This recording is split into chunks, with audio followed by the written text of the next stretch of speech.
that I should be the person who should go to Qatar to cover all the matches because DJ did not predict Deepak Sangri to start. Only I did. Well, I think TD, both of us must resign from our posts and you should take up the post of the experts. And we will only predict in the negatives this time. We will say that there is no chance of Sunil Chhetri scoring even a single goal. Let's see whether that works. So do you want me to come back and... Okay, no, you should complete your assignment this time, but from next time, I think we are planning to do something about Euro or Copa also. I think I should be given the chance to cover the Euro and go to Germany. Okay, you are letting DJ go this time, right? You are forgiving him this time. Okay. Yes. Moving on to the preview of Uzbekistan versus India. Good evening, people, and welcome to PixelSports Goal Table Football Podcast. I am TD. I have with me GG and as well as DJ, who is live from Qatar. And we will look forward to the match tomorrow. DJ, I'll straight come to you. What would be Stimach's approach this time in the match against Uzbekistan?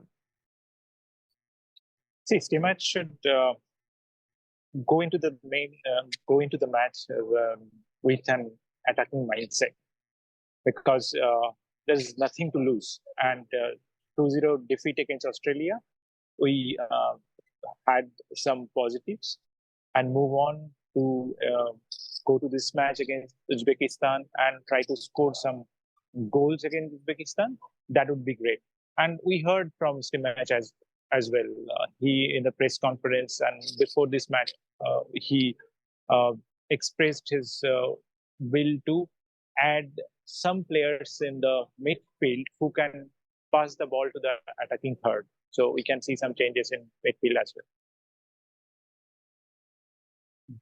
Gigi, I think you have something to say about this.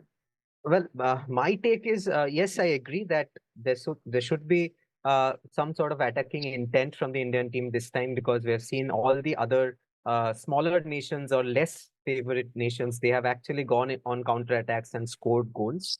But there should be a balance between attack and defense. I think too much attacking mindset from the Indian perspective from the beginning might actually result or prove to be counterproductive because we must not forget that India got a very good result in the first half against Australia.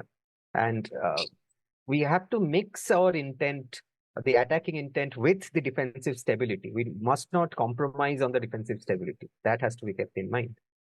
Yeah, my point is don't sit back in the defense for whole 90 minutes.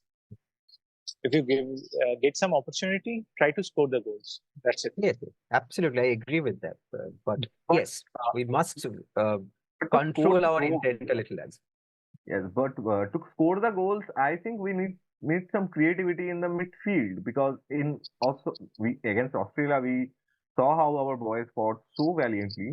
But I think in the attacking third there is some creativity lacking. So DJ, do you think something in the midfield zone could be changed by Stima? I think Tangri and Suresh both would not start together. You see a change. Probably Thapa or Kulaso can come in. Tangri with the performance against Australia in the first half, probably he will be in. So in place of Suresh, probably we see one of Thapa or Kulaso. So that again, we can get some... putting your bet against Tangri. Not against Tangri. This time I'm saying that he should be in. Okay.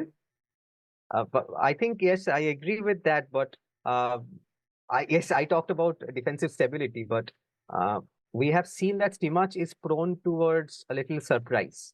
Deepak Tangri was, let's be honest, this time Deepak Tangri was a surprise. He took the Australian team by a little surprise on the left wing with Changte and also Apuya. Now he might try to reinforce the left wing by playing Akash Mishra from the beginning. That is a possibility according to me. What is your take on that, DJ? I would go with Subhashish in the first half. Probably second half, Akash can be subbed in because, see, against Uzbekistan, a draw would be a positive result for me, honestly, because this team is very competitive, this Uzbekistan team. So all attack mindset you mentioned, right? So can hamper our overall result. So let's have a proper defensive structure first and then try to go out and try to score some goal. But can Akash Mishra Gigi provide the same defensive uh, acumen as Subhasis, because he was immense in the last match?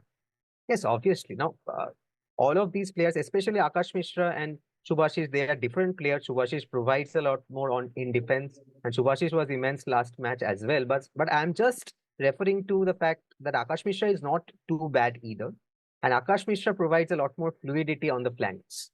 So maybe Simach will look to start with Akash, but yes, I'm taking nothing away from Subhashish. Probably this will not happen, but Timach might also plan on starting three in the back with Subhashish as well and two wing backs, Pujari and uh, Akash Mishra. We don't know. Let's see. The possibility And of there is it is a very and rare, but still. there is a news of Akash Mishra's injuries as well, right? So let's see. Yes. Well, what do you have any take on that, DJ, from the ground? From What I heard that he's fit, so he's fit for tomorrow's match. India's practice is going on now, so probably after the practice we'll hear more news. But as of now, he's feeling better. Anything on Saha? Can we expect him at least on the bench tomorrow? No, no, no, no Saha tomorrow. At least even on the bench, we don't see any chance of having Sahal in the bench tomorrow. that is still a huge disappointment for the Indian Yeah, fans. For all of us. that creativity we are talking about, right? So we are thinking that who can be replaced, Suresh or Tangvi. Sahal would be the automatic choice, but as Sahal is not there, we are searching for that option. Uh, I just want to come to Gourab Gigi. Uh, what do you think that what would be Uzbekistan's intent for this match? Because they know that beating Australia might not be that easy. They tried their everything against Syria, but they could not break Syria. Oh, I think Uzbekistan would go for the kill. Well, absolutely, absolutely. Though no doubts about this, Uzbekistan will try and seal this match at any cost. This is do or die for them because they could not break the defense against Syria. They actually dominated the midfield. They had a lot of shots, but only two on target. So they lacked a little creativity, a little edge in the front. For example, players like Shukurov, Masharipov, they actually had very good games. They dominated the midfield. But the possession was also dominated by Uzbekistan. But they just could not finish. They have taken away only 1 point from Syria. And also they have a very strong three-man back lineup. So it's a very strong defense, strong midfield, but they will go all out in this match to score not only once, but they will look to score at least 2 or 3 goals, create a cushion for themselves, and go into the Australian match against Australia lot pressure free. So let's see what happens. DJ, you saw the match against Uzbekistan and Syria. You went to Uzbekistan for the in recent years. Were you surprised by this Uzbekistan performance? Absolutely surprised by Syria's performance. Even in the podcast second episode, right, we discussed about that. Syria might surprise everyone. We were laughing at that. But see, you saw the game. So Uzbekistan is very tough team, very physical, but still they were not able to break the defense of Syria. So I am surprised by seeing Syria, and Syria match against India's match against Syria would be another difficult one, not so easy one what everyone is thinking about. So it's a group update we discussed, and it's seriously truly a group update. Oh, we are still in the tournament. Don't forget that. DJ, just what would be your prediction this time against Uzbekistan? 1-1 draw. 1-1 draw. Okay, a positive. What about you, Gigi? I will go for a 2-1 win for Uzbekistan. I want India to win, but yes, I think 2-1 for Uzbekistan. Well, I think India would breeze past Uzbekistan and score 2 or 3 goals. Breeze past. Yes. Obviously you do, TD. Okay, just let us just sum up the rest of the games in the game week 1 in the other groups. Before that, I just want to ask DJ an interesting question. We have seen so much goals, beautiful goals, brilliant individual efforts. What would be your favorite goal from game week 1? Kangli's second goal against Bahrain. It was absolute belter of a goal. Stunner. Yeah. Yes. You watched that match, Mhm. The Korea game. What do you think about it? Are Korea still they have not won the Asia this tournament for a long time. Do you think this year is their year? Well, look, South Korea much like Australia put in a very professional effort in the second half. Son, for example, he was not very good in the first half. He was it was looking like he was taking things a little easy, but in the second half, just like Australia, the pattern was much of the same. South Korea put up a clinical performance in the second half. Look, Kang Lee is a star boy. It was a belter. If we talk about the group in general, Jordan also thumped Malaysia in the first match. They scored 4 goals against Malaysia. So we did predict that the second and third position fight between Jordan and Bahrain would be a mouth-watering thing to watch. And I think this game week we have South Korea versus Jordan. We have Bahrain versus Malaysia. So Bahrain will be looking to win this match at any cost. This is once again do or die for Bahrain. Jordan, they can look to take at least 1 point away from this match. It will prove to be crucial. It will ensure their qualification. So, lot to look forward to in this match day for both of the 4 of these teams. And Gigi, what was your favorite goal from this game? Well, my favorite goal would be undoubtedly the one by Abdullah Gharib, Saudi Arabia. Amazing goal. Amazing goal. Went for 3 or 4 players, I guess. Extremely crucial goal. First and foremost, Saudi was struggling to break down the Oman defense, and suddenly he came in as a sub from nowhere. He completely destroyed the defense and finished with a calm head. So I think it was my goal of this match day. You are also looking into the other matches from this group. I was not, obviously, as I am not the expert. So can you sum up also this group for us? No, but look, Saudi Arabia, they struggled against Oman, struggled to break the defense of Oman. And remember, we actually pointed out that Saudi lacks the number 9, number 10, and the attacking players who would score eventually. DJ, I think, talked about this in detail, how the Saudi Pro League is actually proving to be counterproductive for them, much like the ISL. So we saw that on display. So eventually it took individual brilliance for Saudi to break Oman, but Oman was excellent. They were teams like India and other smaller nations should take a leaf out from Oman's book. Oman was sitting in the discipline in the back, but when they were getting the ball, they were immense on. They were extremely creative, creating a lot. Pretty ominous. Yeah, pretty ominous. They were looking to score. Actually, Oman looked like scoring the second goal 2 or 3 times. So this was about Saudi and Oman. Thailand actually defeated Kyrgyzstan, and we did say that Kyrgyzstan only their second Asian Cup ever. So this was expected.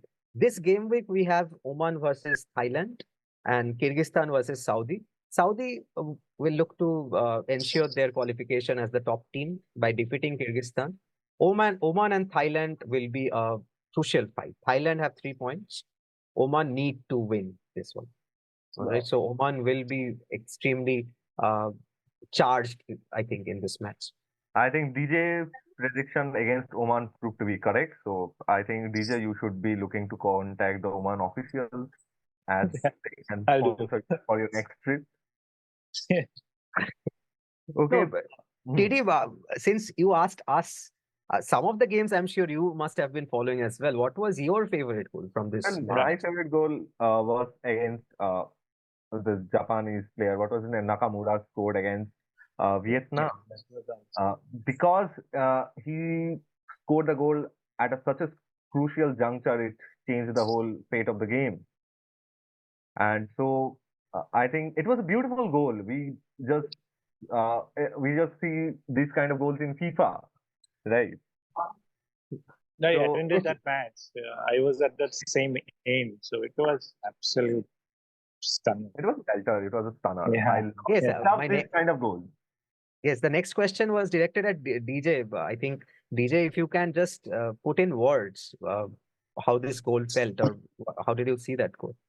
No, it is magic, right? It's like in front of you, if you see someone is scoring like that, and from nowhere he just received the ball, and from out of the box he scored it. Absolute And the ball genius. just And curled in at the last moment into the last moment, it just yeah. dipped in, and it was a goal.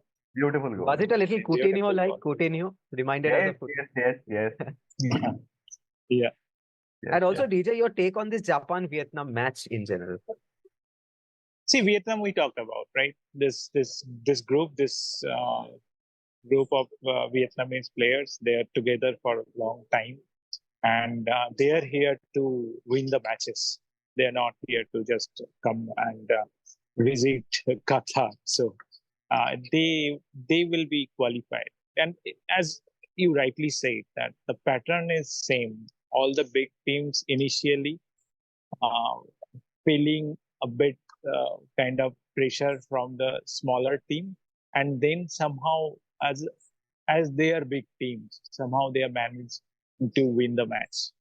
I think this is the theme of this gimmick one that the smaller teams, the so-called smaller teams, are not surrendering at all to the big teams. No. And they are proving to be a tough nut to crack. Every single one of the teams.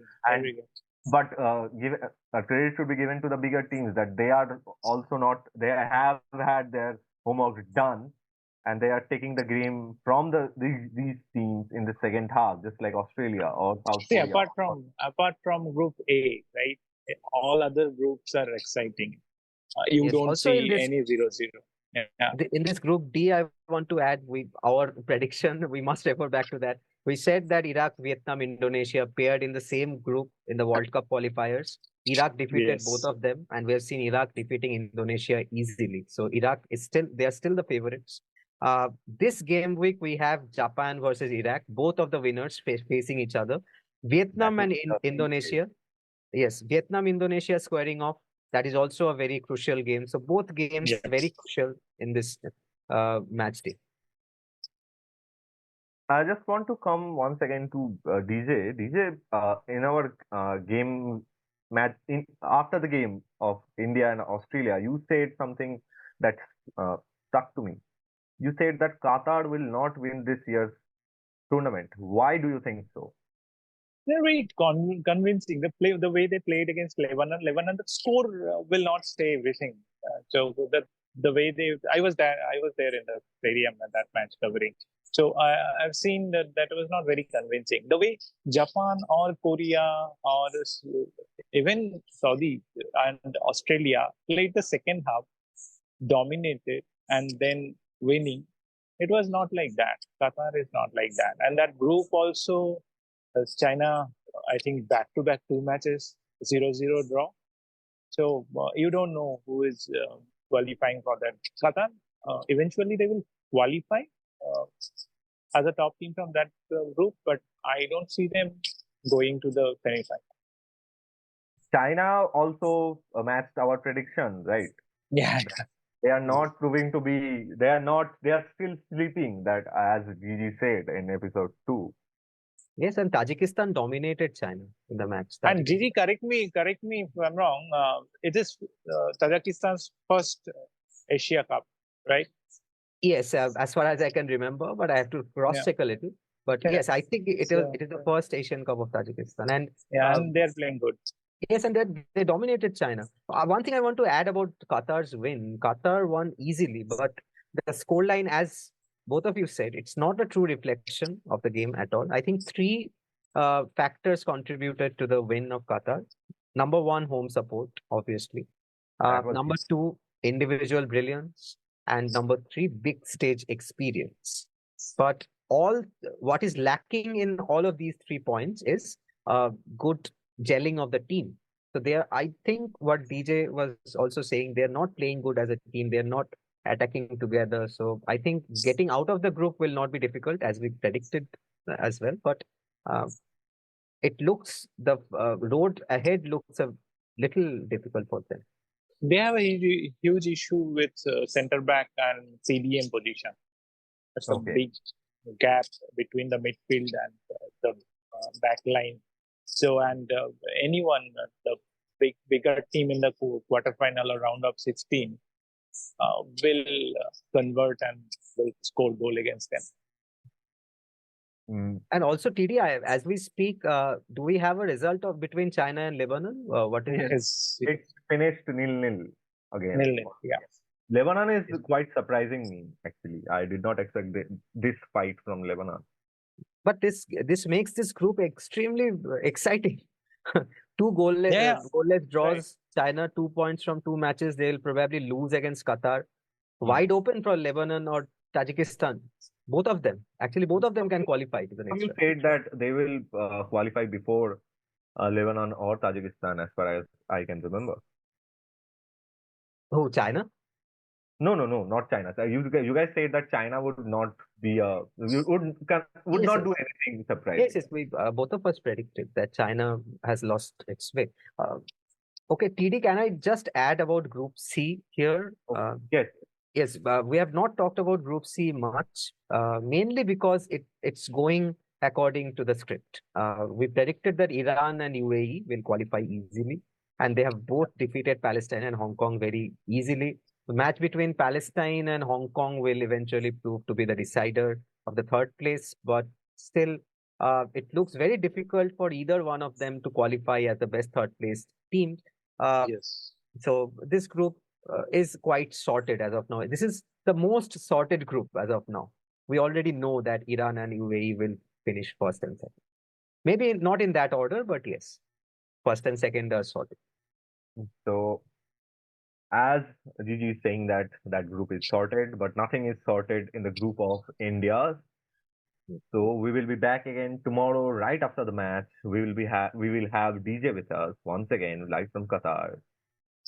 So till then, just stay wide.